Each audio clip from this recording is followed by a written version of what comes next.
Hello everyone, and welcome to another episode of FECast, the official podcast of Friends of Eternal. I am your host, Sunyveil, and today I am joined by a very special guest, one of the content coordinators for Star City Games. This is Nick Miller, aka Nickthos. How are you doing today, Nickthos? I'm doing pretty great. How about you? I am happy to be back on the show. Alright, I'll go ahead and give the show overview now. Today we are going to be talking to Nickthos about his background in covering Magic the Gathering events. We'll also be giving a rundown of the last 2 weeks of tournaments in the Eternal World. We'll also be talking about the Eternal Worlds tournament that is slated to happen sometime near in the future. We have the entire roster of players that are going to be competing. Then we'll be discussing the state of Eternal play and what we'd like to see in the future. And finally, we'll have the Sunny's Not Having It segment where I talk about new perspectives and how to approach ideas that are very different from yours. Alright, Nickthos, why don't you tell us a little bit about yourself? I'm sure a lot of people out there are familiar with you, but just in case they aren't, tell us a little bit about what you... Yeah, so I'm just a card game player in general, so whether it be Magic,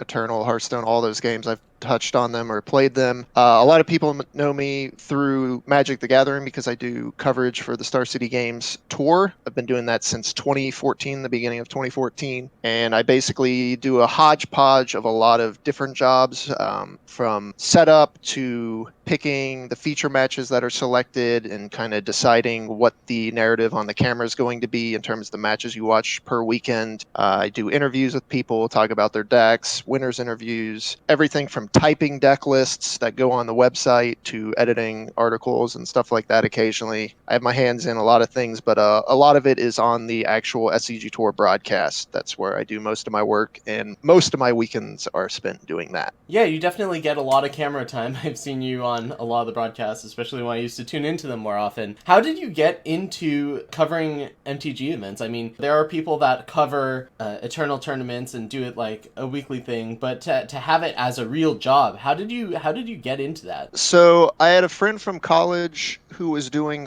a similar job to what I do at the time, and he linked me to the online application. Basically, it was just like they were looking for people for this type of job. He linked me to it, so I applied to it, and I effectively had one of the, I guess, most or best curtailed resume for this type of job. My college background was in sports journalism. I have a magazine journalism degree from Ohio University where I did copy editing, beat writing, column writing, layout design, all for the student-run paper there, which is a daily paper, which is effectively like working at a real paper. So I have experience with writing, editing, all that kind of stuff in a gaming background with sports. I did basketball, volleyball, lacrosse, track and field, that kind of stuff. And then I also knew Magic the Gathering. So both of those things combined to be pretty ideal for what they were looking for, because at the time they were looking for someone to do the coverage stuff as well as editing, in-house work and copy editing and copywriting and stuff for the website as well. Yeah, and if anyone out there is not familiar, Star City Games runs their own tournament series for Magic the Gathering. And one of the things that really makes the coverage of their events great is that they do a great job of covering it not like it's just a game, but really like it's a sport, and as it should be. I think that, we're in an era of esports and where competitive gaming is treated as a sport, and I think that Star City Games has really helped lead the charge in the Magic world, and I guess therefore in the card game world of setting the bar for coverage and what makes for an exciting broadcast or exciting coverage. So yeah, and that's one thing.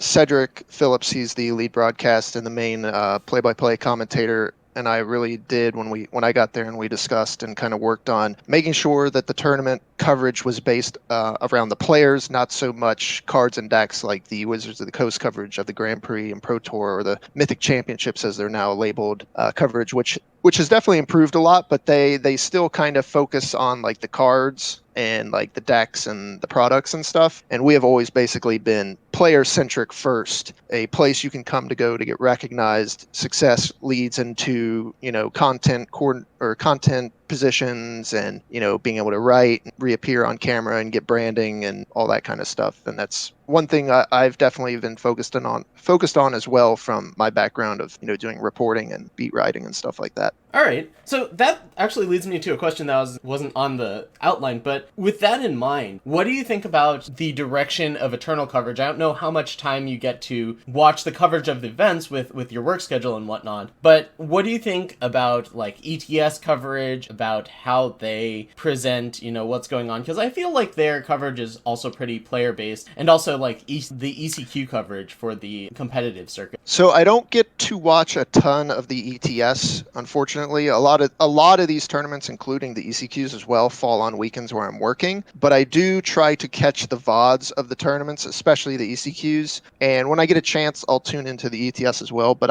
a lot of times I don't have volume on. I'm just trying to check to see who's playing and what's doing well, and then I check the deck list and stuff. So I can't comment too much on ETS in particular. But with a game where it is digital and you don't really see the people, it's tough to make connections for kind of player-driven stories like that. So I can't imagine it's that easy to do it. At the ECQs, I watch a lot of those, and I definitely check the VODs, and I think they do a pretty good job of it. I know, when they have certain personalities playing, they mention who they are and that kind of stuff. I know, when Zach Hill plays or Jody Keith, I know a lot of the Magic players, when they get on, a lot of, Luis and Patrick, well, both Patricks, tend to know who these people are and try to build them up. And like, even for me, when I got into the scene or into Eternal, I didn't really know who a lot of people were. I quickly found out, Kamado was the world champion or the community world champion or whatever, and learned about a lot of people through that. So I think they're doing a pretty good job, and they're definitely improving, especially the ECQ coverage from the first one to what we just had. I think it's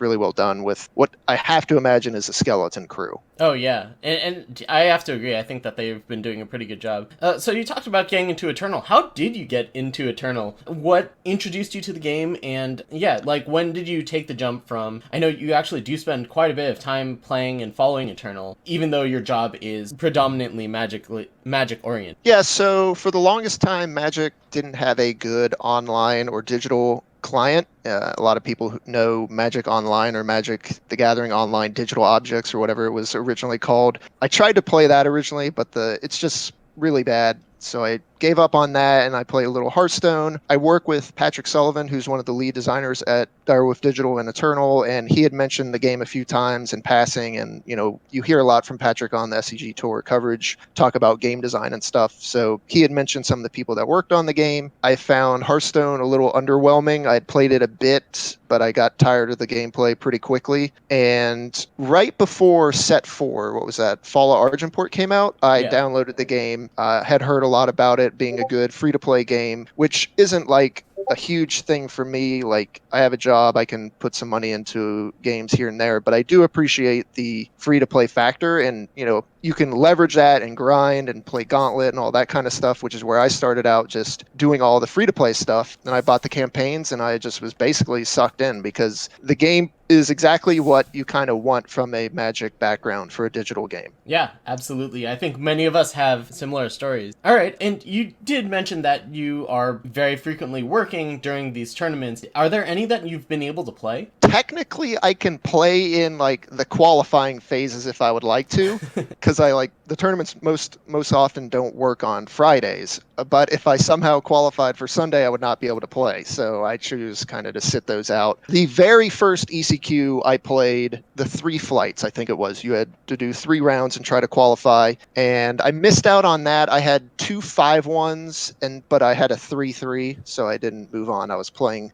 as a lot of people call, scummy Praxis tokens at the time. I was still fairly new to the game at that point and playing that deck. So I missed out on the day 2 of that, but that was the one I did get to play in. All right, well, hopefully in the future you'll get a few more opportunities to compete in these tournaments. All right, let's talk about some of the tournaments that have been going on lately. So in the past 2 weeks since the last episode, we've had 2 qualifications for Eternal Worlds. We had the Ranked Challenge, which was the Ranked Masters Challenge, where players finishing in the top 100 at the end of a month in Ranked were qualified for a tournament where they could play a bunch of preliminary games, and then the top records were seeded into a top 64, and then the winner goes on to compete at Worlds. This tournament only had 12 rounds. Granted, it was a smaller pool of people that were playing in it, but only had 12 rounds, and a lot of 8-4s made the cut. It was taken down by Eric9099 on Huru Control, but since Eric has already qualified for Eternal Worlds. Relin will be qualifying for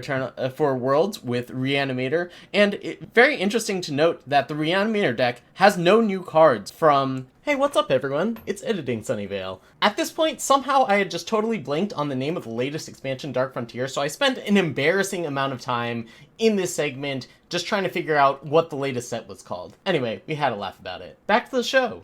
Was it Dark Frontier? Dark Frontier, yeah.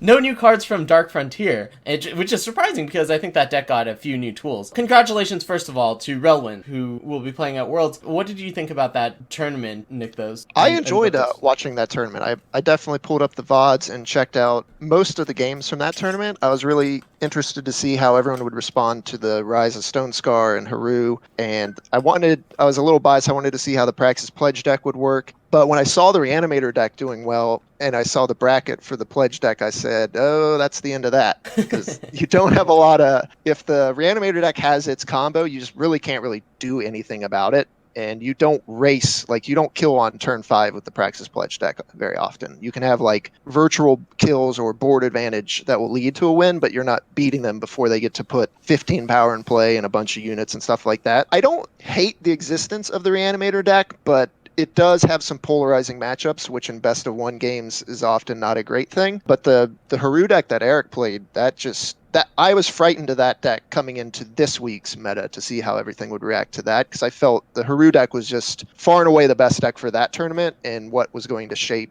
the ECQ showdown. Yeah, I'm not 100% sure that the Haru deck was far and away the best deck, but I felt like Svetya's Sanctum was far and away the best card. That card is so ridiculous for what it does. Svetya's Sanctum, of course, is a 5-cost relic that says whenever you play a spell, put an XX, some sort of unit, into play based on the spell's cost. So if you play Svetya's Sanctum and then say you define something, you get a 1. If you strategize, you get a 2/2. If you play Honor of Claws and discard a privilege rank, you get a 4/4 and a 3. And just compared to every other relic that is difficult to interact with, it creates such a big board quickly. And yeah, it gets out of control really quick too, and that's the thing that you don't realize. They play it and they take a turn up to play it, and if you don't beat them that turn, your window to win the game is almost over because of the amount of fast spells and the card drawing that they're going to get that generates these extra bodies. And even these 1/1s and 2/2s that don't look like much, they block by a turn for them to get to their sweepers or their heavy hitters,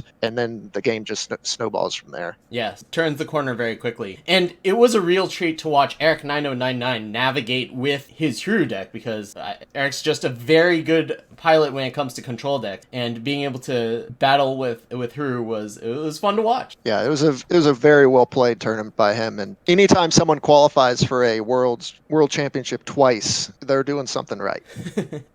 And so that was the previous week. This past weekend we had the ECQ Showdown, and this was to me a very exciting tournament. We had the 32 top point earners over the course of the entire ECQ season. So some of the players that you mentioned. This was a stacked field. Yeah. Every player is someone that, qualified for the top 64 of an ECQ multiple times, or maybe has multiple top 4s and just missed by a match each time. I think that this field was a lot of fun. And the person standing atop everyone else at the end of it is Tobo with Stone Scar Midrange. Tobo, of course, won the Community Worlds tournament last year and has just generally been a very present force in community-run tournaments, so it's really good to see him qualifying for Worlds and taking down this tournament. Yeah, a lot of people were supporting him. I know he works with Kamado quite well, and I just got to say, even as not the biggest, I'm not one of these people grinding tournaments every week for Eternal. I wish I could be.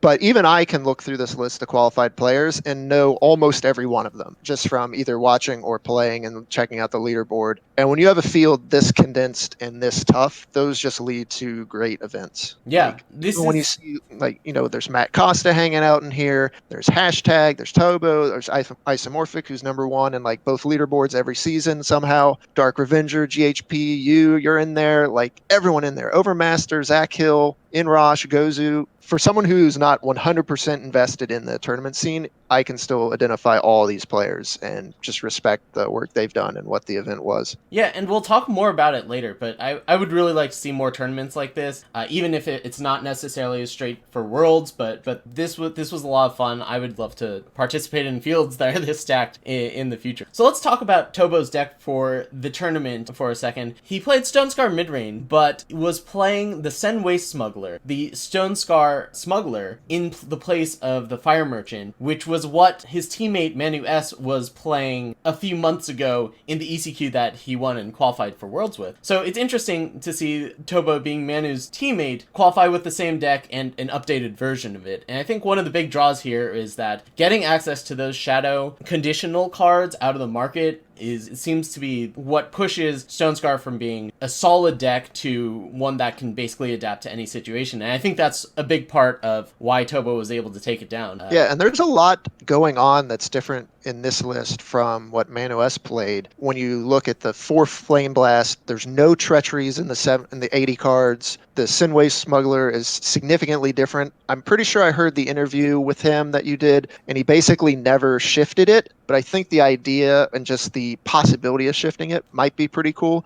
I don't know. I guess the shadow cards in the market are so much more powerful and necessary than the overwhelm on the 3/2 body of the Ixton Merchant. But the other things I see here with this list is going up to 3 Rista. I think Manu only played 2 or 1, and that wasn't too popular from his list. And I was a big fan of that card when I was playing the list. But having Sabotage and Suffocate in the market are a big game there. Yeah, I also think 4 Highwaymen and no Maidens at all. Yeah, I think the big draw between the Senway Smuggler is that you get the flexibility of having Shadow or Fire cards, because if you have a Fire only market, like, I feel like the things that Fire can do are pretty narrow, right? Like, Fire does direct damage and charge units really well, but that's like basically what it does. Shadow gives you a little more flexibility, and that just makes your merchant so much powerful. I don't think that the being able to shift it mattered at all. I think it was just a matter of opening up the door to different things that you can do when you go to the market, and I think that's a big deal. It just gives you a lot more flexibility. Yeah, the Sabotage is obviously huge, and the control matchups and Suffocate, just having an extra 1 power answer to a lot of things from the market is always going to be good. All right, let's talk about Worlds. We have our final qualified player list, and I'll go ahead and name them off. The 16 players qualified for Eternal Worlds this year are Tickwit47, Ardius, Darkest Hour, Trumpets, GT100, Avian, Collector, Noverb, Eric9099, Popotito, Jonkez, Manu S, Tony G, Ruark, Relwin, and Tobo. And that's our lineup for Worlds, and I'm really excited to see them battle it out and who ends up taking it down. Now, there are some questions about Worlds, such as, when is it? Where is it? Where's it going to be? What format are they playing? Do you have any idea? Like, when do you think that this tournament is going to happen? I have no idea, but I do work alongside Patrick Sullivan on the SCG Tour, and last weekend I asked him, I was like, so what's going on with the World Championship? And while he didn't give me a date, he did say they are effectively 100% signed off on the format that they had. He wouldn't tell me the format, but he did say they seem to be locked in on what the format of the event was going to be. So I have to imagine the information will be coming soon, but I do have faith in them that they have a good format and a good tournament for, you've got a bunch of Magic Hall of Famers there that have played in Worlds and, platinum level pros and all that kind of stuff. So I have a feeling the tournament and the structure is going to be pretty good and pretty entertaining. I would like to know when and where, but we'll have to wait. Yeah, I feel like it can't be that soon. I mean, Direwolf does have this tendency to announce things kind of last minute. I don't think any of us want this to be too last minute. We'd like to have some, anticipation to build up to it, and also for the players to prepare for it. But I think it would be pretty cool if it was an in-person event, if they could get all the players to one place. I mean, you talked about, player-based coverage or centering around the players, and I think that, if these players were in a physical place, that would be really cool. I don't know the logistics of it, how possible that is. I do know that it was brought up to me that was something that they were planning on doing, but we haven't heard anything about that in a long time, so I'm not. Yeah, ideally, I would like it to be like how the Mox is played for Magic the Gathering online, and you can just get all of the players in the physical place. They still play digitally, but you get to have them there, so you get to do all kinds of interviews and features on the players themselves, figure out who they are, and then the tournament runs smoothly because you're playing digitally and under a format you can create, so everything can run how you would like it. Yeah, and then Whether they can do that, I don't know. I don't know if they have the budget to fly in a bunch of players to Denver or wherever they would hold it. yeah, I know that at least some of the players, like I think Popotito is from Argentina. I know that Avion's from Poland, so that would definitely be challenging. As far as where it is, like I haven't heard anything that would suggest that this is true, but it would be really cool to have it like at a convention or something where, I mean, even though I'm not qualified for Eternal Worlds, I've said this a few times, I would love to go there and just hang out and spectate and just be there in the moment. I realize that I'm more of an Eternal fanatic than probably most people are, but I can dream. If this could happen, that would just be fantastic. Yeah, that would be great. And a lot of, Magic tournaments are moving that way as well. I know they have them at the Mythic Invitational, whatever, was at PAX East, I think. So there's this movement to having these digital events where the people are in person play at these events, and that would be pretty cool. I would love to see it as well as a spectator and, casual competitor as well. Yeah. Okay, so what format are we thinking that Worlds is going to be? I expect it to be mostly constructed, but I wouldn't be surprised if we had some multi-deck, like, if we had some sort of unified constructed tournament. I wouldn't be surprised if we saw something that was a little spicier, if you will, than your one-deck constructed tournaments that you see in the ECQ or what. What do they have? 16 players, right? Yes, 16 So players. I would like to see a draft of some kind, even if it's just one draft for the tournament. But I would like to see some amount of limited played out, especially with the current format being pretty good, I think. And then you can use that for variety as well as some sort of constructed, because obviously you got to have constructed in it. I think with the markets and not going into sideboards and that kind of stuff, I think you would probably want some sort of bring 2 to 3 decks type thing, and possibly using the unified. That would be cool, but I don't know if I would, mandate that, as the meta is pretty good at the moment. Yeah, I guess the other thing is, yeah, you could have a draft, and that would be super cool to see. The thing is that we were expecting this, when we had the Draft Master Showdown, that there would be synchronous draft, like the players would be passing to each other, but we didn't have that. I don't know if they just don't have the software ready for it or whatnot. And if they don't have a synchronous draft, I don't think that's a really good format for a really competitive event. Yeah, I don't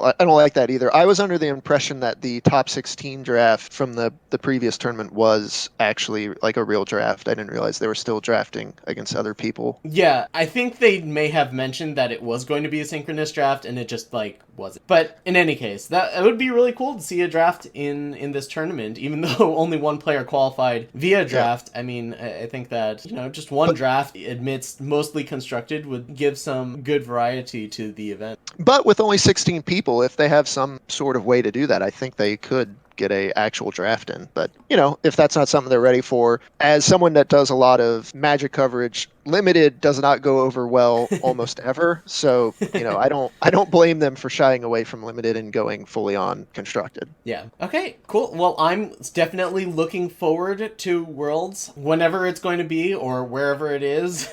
You can bet that I will be trying to watch it and cheering on all the people that I know that are qualified for it. All right, let's talk about some more Eternal Organized Play. We just finished our first season of Eternal Organized Play, and I think there are a number of good indicators that we're going to have a second season and possibly future seasons past that. So let's talk about how we felt about the season. We had 6 ECQs, which were essentially open tournaments, kind of similar to GPs in that there was an open competition on day 1, and then there was a cutoff, and then we had a bracket at the end of it, which was a 64-player bracket. So we had 6 of those. Then we also had the Ranked Masters and Draft Masters challenges, in which there were 10 rounds and then 12 rounds that had a similar cut to top 64, and then the winner of each of those qualified for Worlds. And then finally we had the ECQ Showdown, which was the top 32 players from the 6 ECQs battling for one spot. So what would we like to see in future seasons of Eternal Organized Play? What was good? What was bad? Where do we want things next year? And what do we think is actually? I think firstly you need to just get more events. So like 6 events was a good test run for the first year of this, but I think going forward you're going to need at least double that, I would think, to have more tournaments, be more invested. And then I think they kind of figured out the system toward the end, because the first couple, they had varying rounds of how many matches you could play and how many games and how many flights and that kind of thing. But it seemed to be toward the end they got it figured out. And if you went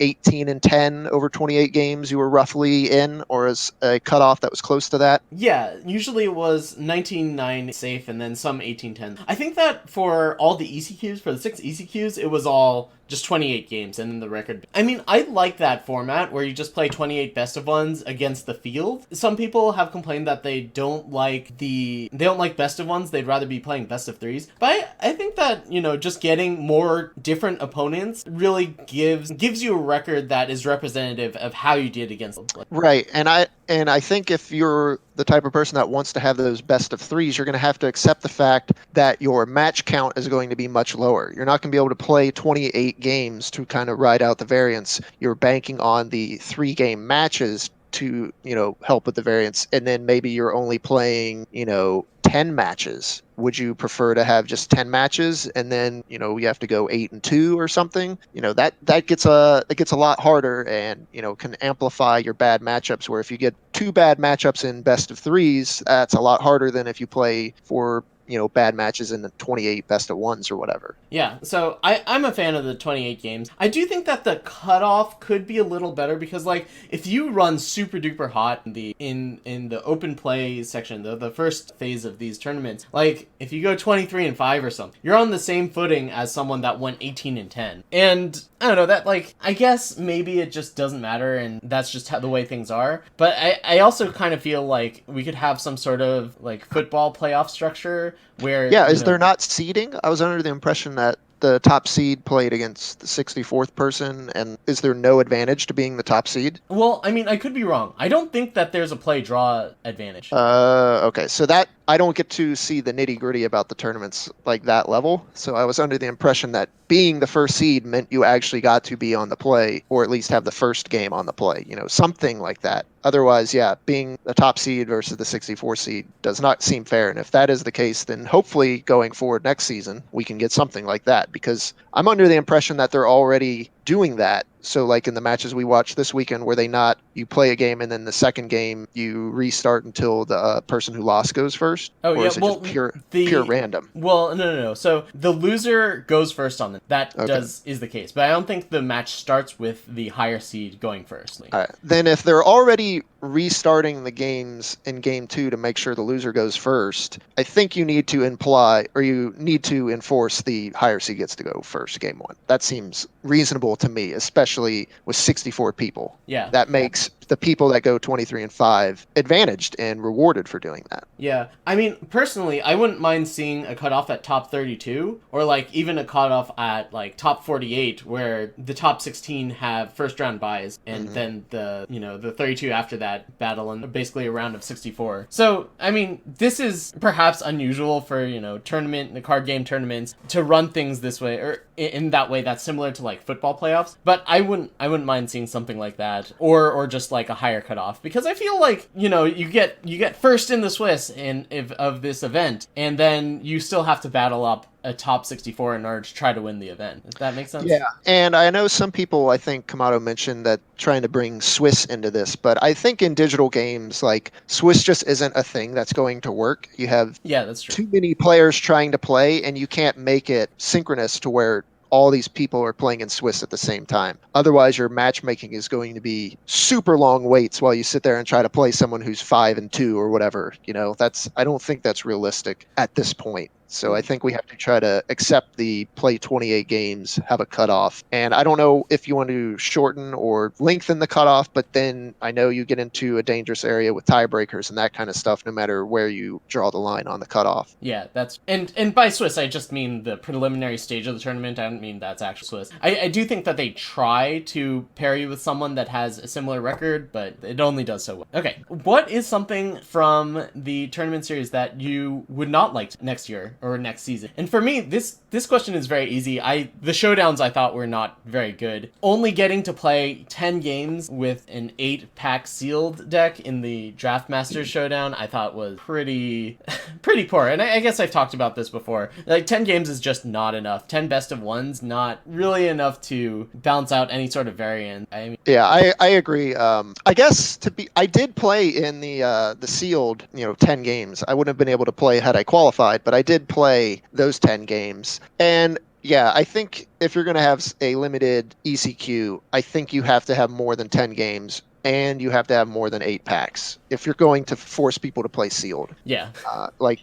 That's just not great. Like, a lot of people can't have serviceable decks with 8 packs, and there's going to be a lot of throwing 3 factions together, hope you draw smooth power, and if you don't, then, you're pretty much out. Because 9-1 was the cut, and there were 9-1s that missed. Like, if I went 9-1 with the, mediocre pool I had and didn't make the top 16, I would have just went off. I probably just would have uninstalled or something. But I think that was actually the practice tournament where I think 9-1 was the cutoff. Okay. Maybe I was thinking something else. Yeah, the actual showdown had fewer players, and I don't remember what the cutoff is. I think it was 7-3, but still, 10 games to do 8-pack sealed. It's not... There's a lot of things that shouldn't be going on. I would like to see limited tournaments in the future. I definitely would. But I think that 8 packs over the course of 10 games is just not going to satisfy many people. I just wanted to say, there were positives and negatives. The one negative was the sealed, but I think the constructed ECQs were all home runs. I think that's a good format going forward. Yeah, and we already mentioned this also, but if we have draft in future tournaments, I would like to see synchronous draft where you're actually drafting with the players that you're about to play against. But I think that everyone knows about that, and we'll just have to look forward to when they finally have it. Yeah, definitely. So do you think that next season in Eternal is going to be a similar structure of organized play? Like, we're going to have a 16-person Worlds, we're just going to have these ECQs, and there's, do you think the prizes are going to be roughly the same, the frequency of tournaments? I wish I had any idea, but I hope it continues and kind of improves on what it did this year. I'm not sure on the prize money in terms of Worlds and all that kind of stuff. I think the winners got a decent amount of money, but I think I would like to see, if we're going to do organized play, I would like to see cash for at least top 2 or top 4. Seeing people lose in the finals and get a platinum chest or whatever in some packs feels like a massive cutoff from qualifying for Worlds, making money, and having a chance to win more money. That's just the biggest dagger in the world, because people who are qualifying for these tournaments, getting second place and getting 8 packs and a chest or whatever is just that's not really anything. Yeah. No offense, but that's not the same. Right. Well, that's only the case for the Showdowns and the Rake Masters Challenge, where it was a tournament that you had to qualify for, but it was basically free to enter for anyone that was actually qualified. Right. Yeah, fair enough. The difference between qualifying for Worlds and getting second place was tremendous. I want more cash involved if this is a thing we're gonna do, But maybe I'm too ambitious or seen Magic too much. But for some of these higher stakes tournaments, I want cash for more than first, even if there's something that you qualify for on ladder. But first and second, I feel like can't be that drastic of a cut, Yeah. Kamado mentioned this on my interview with Tobo, which now that I say that out loud is kind of weird, because what is Kamado doing on an interview with Tobo? Hey, what's up, everyone? It's editing Sunyveil again. This is the second time I brought up the winner's interview I had with Tobo, for which Kamado joined us. It was a really good time listening to Tobo talk about the actual process of winning the ECQ showdown, and then Kamado coming in to talk smack about his friend and teammate. And you can find it on YouTube, and I'll include a link to it in the description of this podcast. All right, back to the show. Anyway, so Kamado mentioned this, but I think it would be nice to have a couple slots for whatever the premier tournament is. I think it would be nice to have a couple of slots dedicated to people that were consistent performers, because it's so hard to be the person winning in, these ECQs, which are, or even making the finals of ECQs, which probably have, 500 to 1,000 players. I don't know what the actual is, but that's an estimate. So someone like Kamado, who just crushes all the time and just never whoever was able to seal the deal, like, I think Worlds would be better if a player with the results of Kamado was also invited, even if they didn't win an invite outright. So it doesn't have to be like a lot of the field. I just think that, some of the field should be the absolute most consistent performers. At least 2 to 4 spots in Worlds needs to be the most consistent players, because spiking tournaments is tough. Even the best players in the world don't win tournaments on a regular basis. So, seeing someone,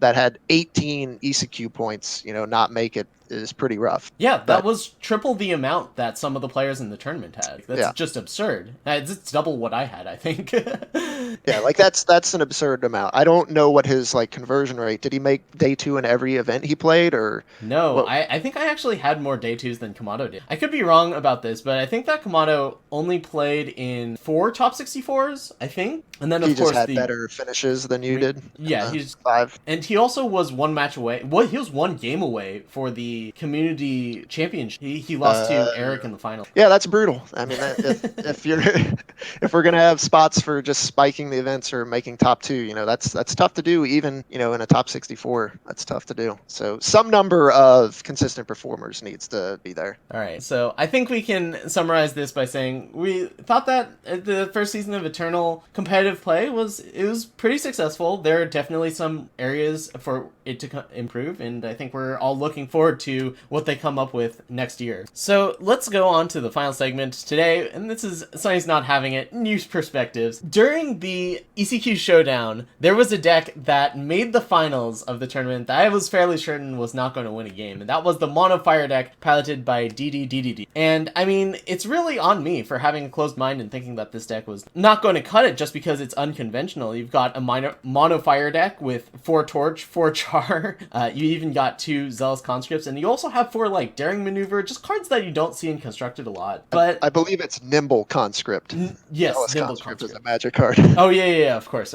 So this is a deck containing a lot of cards that you don't see in Constructed very often, and it's a strategy that hasn't been a prevalent one for most of Eternal's history, and I just kind of wrote it off, and that's on me. I mean, without ever seeing it in action, I said, there's no way to win, and I think that that's not a great mindset to have. It's something that I see and point out in other players, but here it was where I was the person committing this thought crime of writing something off before seeing it in action. But I think, for example, not playing Heart of the Vault in Praxis Pledge or not playing a Merchant as you suggested, Nick, these are ideas that are against what we are used to thinking about and thinking of as being successful strategies. But just because they're different doesn't mean that they're necessarily inferior. And I think the lesson to take away here is, don't knock it until you try it. One other thing that happened is that when I was doing the winner's interview with Tobo, except Kamado was the one talking again,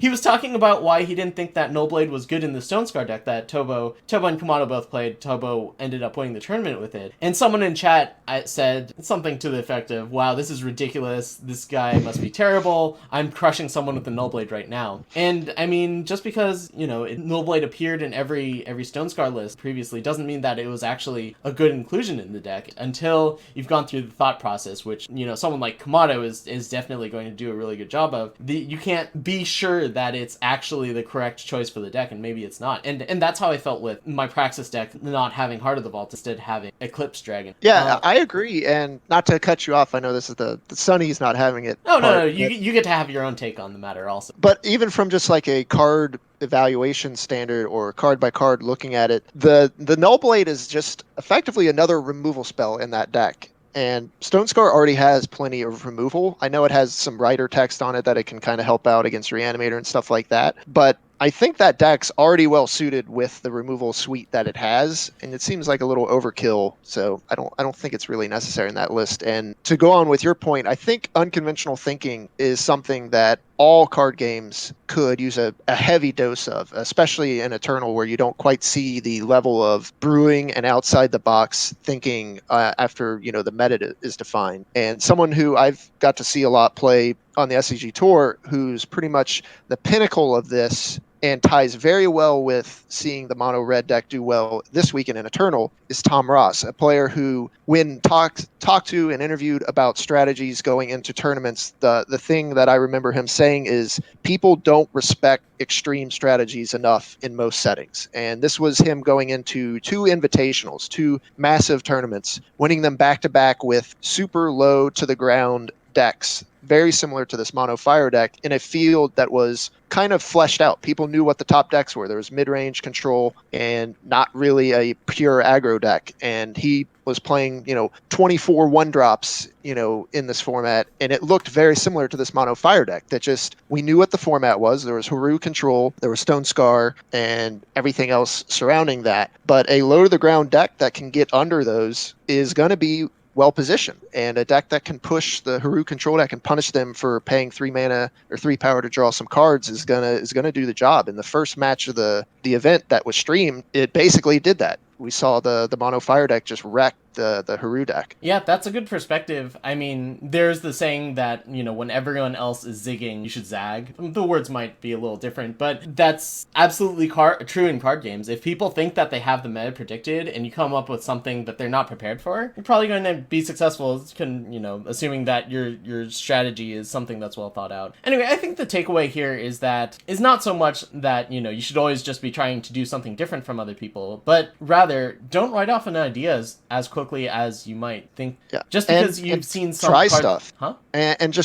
try the stuff that looks different, and try doing something different. Just because it's the current example, you can try to build something else. And I think, not to derail you again, but I did have this note written down coming into the podcast. I think Eternal has a hard time showing results in testing and data in testing with a 75 card deck is much bigger than a 60 card deck, and the rate in which you draw certain cards and test is very difficult to see. And you don't have physical paper play to, when you're testing with someone, you can pull a card out and put it in your opening hand every game and force test with a card and see how it performs in a lot of situations. In Eternal, you can't really do that. And I was playing the Praxis Pledge deck with Tokos for a week, I think, before I talked to you, and it was just so hard to determine if it was good or not, because I started with 3 and I played 10 games or 12 games. I think I drew it once, and I was just like, well, I don't know if it's good yet.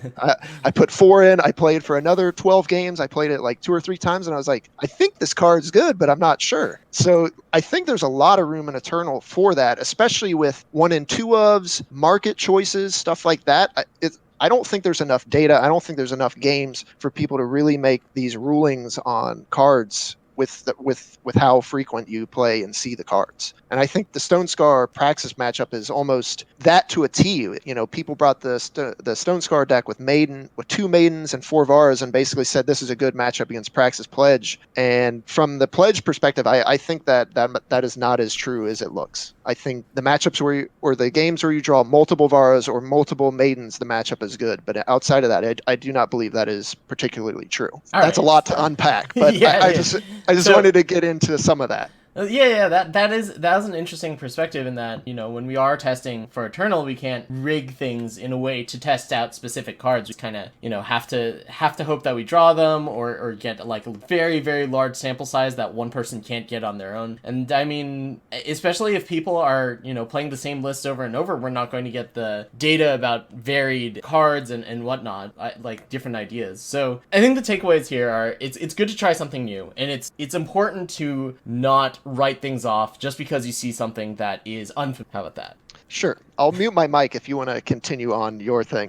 No, we're good. That was a good segment. All right, so what's coming up? I mean, we don't have any big Eternal tournaments coming up or any set releases or anything like that. I know for myself, I spent today's stream working on budget decks, so if you are the type of person that is looking for budget decks, be on the lookout for that. That's probably going to be on eternaltitans.com. I have 5 budget decks prepared, and I'm pretty happy happy with most. So there will be five separate budget decks that you can try to play if you don't have a very full. What about you, Nickthos? Anything coming up for you in Eternal or otherwise that you want people to know about? I don't know when this comes out, probably within a day or two, but we got the Season 1 Invitational for the 2019 SCG Tour happening this weekend. It's a 3-day massive tournament that qualifies the winner to the Players' Championship and is just effectively some of the best Magic to watch you can see online, especially without Magic Fest having coverage, basically. So I'll be on stream doing that, but I also look forward to playing more Eternal. I took a couple of months off from playing a ton of Eternal, but I dove back into it these last 3 or 4 months and have been really enjoying it. I think the meta is really good, and seeing how the organized play is taking off and what they're doing with it, I'm going to definitely put in more time. And I've made masters in ranked and draft when I choose to play it. So, but I haven't ever had the push to really try to make top 100 or anything like that. I think I might try to start focusing on ladder a little more and really push, trying to be on the leaderboard going forward. So I might be upping my amount of games played. Yeah, and like you said, the metagame for Constructed is fantastic. We had 4 different decks in the top 4, both this week and last week, I believe. I'm pretty sure. And the draft format, I think, is a lot of fun to play as well. So this is a great time to be playing Eternal. I'm just looking forward to, more organized play announcements and whatnot. Yeah, speaking of the meta, a lot of people on the Reddit population likes to always claim that it's just, one deck is taking over, or they only play against Haru or whatever, but there are 2 Haru decks you can play against, which is, something on its own. But I think I played more than 20 games of ranked just this afternoon, and I played against Haru once. And it's just it's not everywhere like people want you to believe it is. Yeah, and even if the meta is way more open. You have 8 different very competitive choices to face against it. 8 is probably an understatement of how many different competitive decks there are. Probably there might be 10. Let's count them off, shall we? Competitive decks. Sure. We've got Mono Fire, we've got Stone Scar aggro, we've got some sort of Recount of Valkyries, we have Combray aggro, we've got Skycrack Yetis, there's Feln either in a traditional sense or even hour, we've got Katra combo, the 2 different flares of Huru, Praxis Pledge. I think there's Mono Shadow. I see a lot, way more than I expect. Maybe it's not, top tier or whatever, but I see that deck way more than I expect to. Interesting. That's not one that I've seen often. In any case, I think I lost count where I was at. But I think we're I got at a dozen decks that are all playable. Yeah, so people complaining about the metagame, shush. Yeah. All right. That Yeti's deck is the real deal, by the way. Yeah, I almost lost to it. I think that deck is a sleeper for just a great meta choice. It's similar to the Mono Fire deck that it can just get under people, but the Sight, the Thudrock's Masterpiece, that card gives you a lot of play. Yeah. And that deck is not as cold to a lot of the things that beat traditional aggro decks as usual. And I think people should put a little more work and test that deck a little more. I definitely agree. All right, so for our audience, if they want to check you out online, where can they find you? If you want to check me out, you can find me on Twitch occasionally at Nickthos, and on Twitter at the same Nickthos.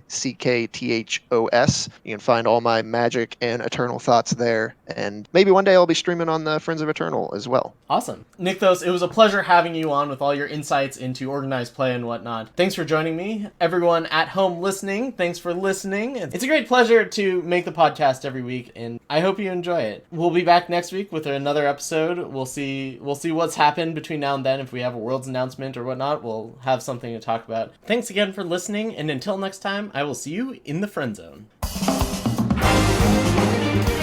Friends of Eternal is an inclusive, community-based team dedicated to self-improvement and helping others do the same. We accept all newcomers to our ranks, so if the team environment appeals to you, or if you just think we're cool and want to hang out with us, we're happy to have you. All you have to do is go to my Twitch channel, twitch.tv/Sunyveil, and type in !FE, and there you will find more information on how to join the Discord and be a fully fledged member of the team. Thanks again so much for listening, and until next time, we will see you in the Friend Zone.